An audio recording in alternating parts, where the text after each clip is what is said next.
It was 6:45 a.m. in Austin, Texas, on a sweltering July 12th, 2024, when my morning spiraled into chaos. I'm Marcus Reed, 37, a single dad who'd been out of work for 3 months after the auto shop I worked at shut down. Today was my make-or-break moment job interview at 8 a.m. That could save my home and keep my 9-year-old daughter, Lily, with me on weekends. I'd sunk my last $15,000 money from selling my dad's old Chevy into a used Toyota Camry just the day before to ensure I had reliable wheels.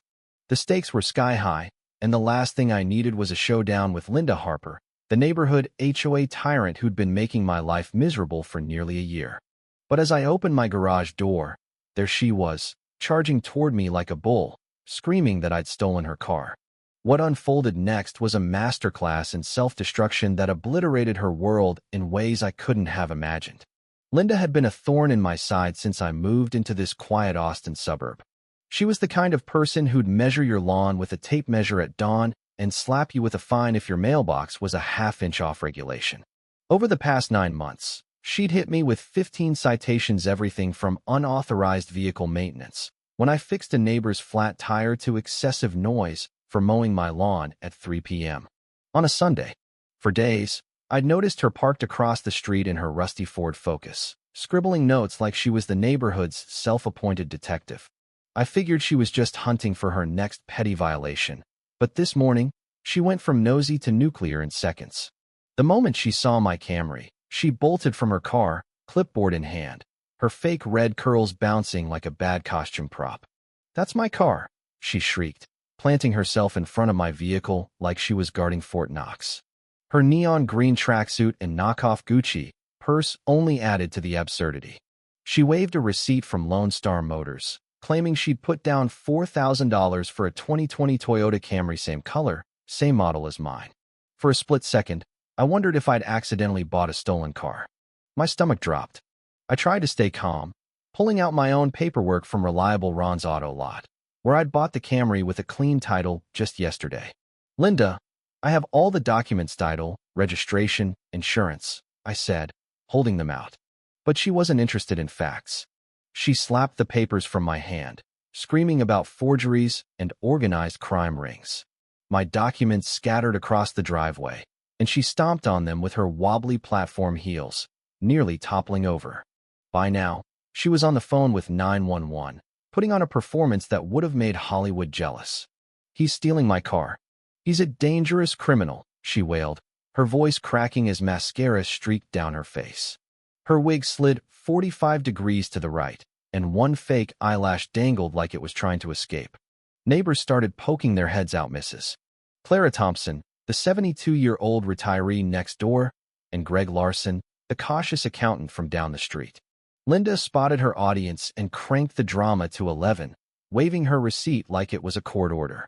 "I paid for that car," she screamed, pointing at me like I'd robbed a bank.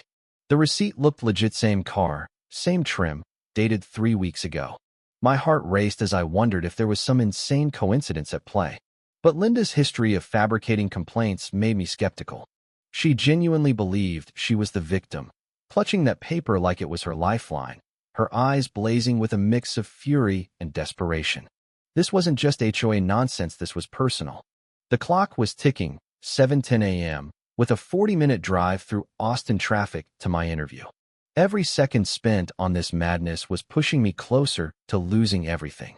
I tried reasoning with her again, but she drowned me out, scribbling furiously on her clipboard while yelling to the dispatcher about grand theft auto in progress.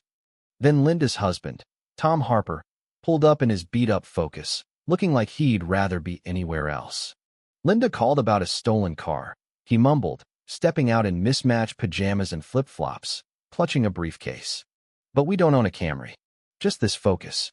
His confusion was palpable, and you could see the exhaustion of dealing with Linda's antics etched into his face. Linda doubled down, claiming she'd bought the car as a surprise, with inheritance money from her Uncle George. Tom's jaw dropped. "Linda, Uncle George died 6 years ago and left us $300. And we're broke from your pyramid schemes." The neighbors exchanged looks as Linda's story unraveled. Greg, ever the numbers guy, pressed her. "When did you buy this car?" Why haven't we seen it? Clara chimed in. I've lived here 25 years, and I've never seen you with a Camry. Linda's voice hit a shrill pitch as she dodged questions with nonsense about complex automotive transactions. Officer Daniels arrived, his face showing he'd dealt with Linda before. Mrs. Harper, this is your 7th call this month, he said, barely hiding his exasperation. Linda launched into her sob story, waving her receipt and accusing me of breaking into her garage. Daniels took her document, then mine, and started making calls. Reliable Rons confirmed my purchase. Marcus Reed bought that Camry yesterday, cash, clean title. But when Daniels dialed Lone Star Motors, the line was dead. He pulled up his phone and dropped a bomb. Lone Star Motors lost their license 2 weeks ago. They're under investigation for fraud, taking deposits and vanishing with over $250,000. Linda's face went from fake tan to ash white.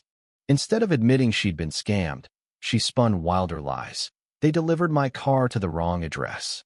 Marcus is in on it. Her wig was now a full 90 degrees off, and her fake eyelash finally fell, landing in the dirt.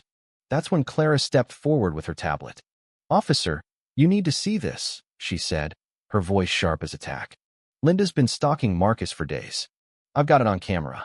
Linda's eyes widened in panic as Clara played footage showing her parked outside my house at midnight, snapping photos, creeping up to my garage at 3 a.m. with a flashlight, even digging through my trash to photograph my mail. The kicker?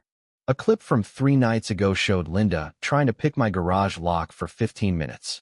She was trying to steal the car herself, Clara said coolly. Linda lunged for the tablet, screaming about illegal surveillance, but Daniels restrained her. The neighbors were done. Greg admitted Linda had pressured him to spy on me, and Clara revealed she'd stolen packages and blamed delivery drivers. Tom, looking like a man on the edge, pulled divorce papers from his briefcase. Linda, I've been planning this for weeks. This vegging tablet's a neighborhood tyrant, he said quietly. The crowd gasped as Linda's world collapsed. Daniels upgraded her charges: stalking, attempted burglary, false police reports, and criminal threatening after Linda mouthed a chilling threat about Lily's school schedule. Handcuffed and wigless, Linda was loaded into the patrol car, her bone-chilling smile promising more trouble. The neighborhood held an impromptu HOA meeting, voting 14-0 to oust Linda. Stories poured out. Linda had targeted families, reported accessibility ramps as violations, and accused teens of drug dealing for having friends over. She'd terrorized everyone. Linda pleaded guilty to avoid trial, facing $3,000 in fines, 150 hours of community service, and a restraining order barring her from my property and any HOA role for 5 years. Tom divorced her, leaving her with nothing but her fake purses and wig. She moved to a dingy apartment, her reputation in ruins. My life turned around. The company rescheduled my interview, impressed by my composure, and offered me a job with a 25% higher salary and a car allowance. The neighborhood thrived without Linda. Clara became HOA president, reversing all citations, and property values soared. Block parties became regular, kids played freely, and Greg's new community watch focused on real safety. 6 months later, Linda violated the restraining order by harassing parents at Lily's school, posing as a safety auditor. She landed 18 months in jail for felony charges, including impersonating an official. Her obsession had destroyed her, while our community flourished. Clara's viral garden gnome YouTube channel became a neighborhood treasure, and Lily thrived, creating gnome stories with her. But seeing Linda at a grocery store months later, her eyes burning with calculated revenge, sent chills down my spine. She wasn't done. What do you think? Can someone like Linda ever change? Or is she plotting her next move? Should I be worried? Or is her downfall complete? Drop a comment, like, and subscribe for more wild stories. Where are you watching from? 3,998 characters.